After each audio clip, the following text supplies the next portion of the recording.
John Wick opens with a man trying to live quietly after losing everything that mattered.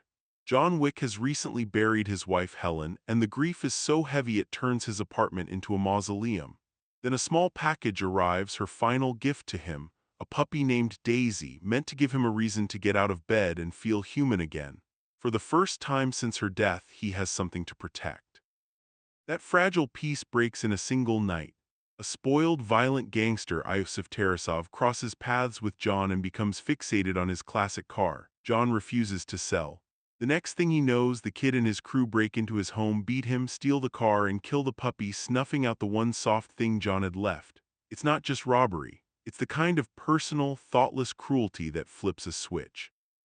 John goes hunting for answers in the criminal underworld of New York City. At a garage run by Aurelio, the stolen car shows up. The moment Aurelio realizes whose car it is and who took it, panic spreads like wildfire. Word reaches Viggo, a powerful Russian mob boss who understands exactly what his son has awakened. Viggo doesn't see John as a grieving widower. He sees a legend, the man you call when you want a problem erased completely.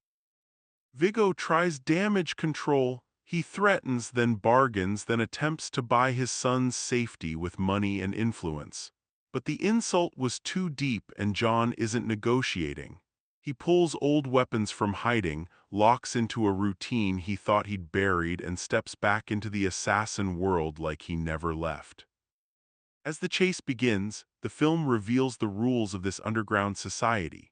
John checks into the Continental Hotel, a neutral sanctuary for killers run by Winston. Inside its walls, no business is allowed, and everyone plays by the code, because the code is the only thing keeping this world from collapsing into open chaos. John uses the hotel as a base while Viggo's people swarm the city, placing contracts and sending waves of hitmen to slow him down. The first major collision comes at a nightclub owned by the Tarasovs. John cuts through security with frightening efficiency and finally corners Iosef, only for the kid to escape at the last second, slipping away into the city while John is forced to fight his way out. The message is clear: John is coming, and no amount of muscle will change that. Viggo responds by escalating the war. He captures and beats John, thinking brute force will finish what his son started. But John survives, helped at a distance by Marcus, and claws his way back into the hunt.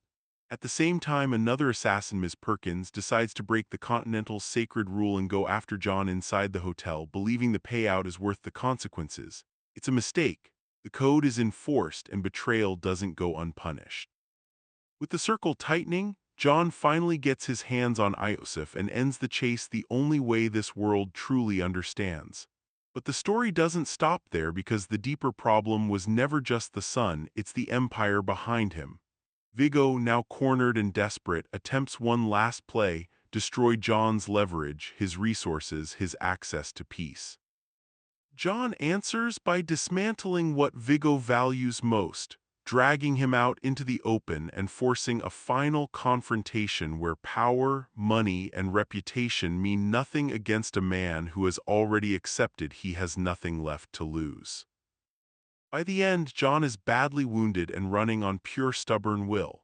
In a quiet moment that mirrors the grief at the beginning, he finds an unexpected sliver of hope in the most ordinary place, choosing to keep going rather than lay down and disappear. The legend survives not because he wins cleanly, but because he refuses to stop moving forward, even when the only thing ahead is more pain.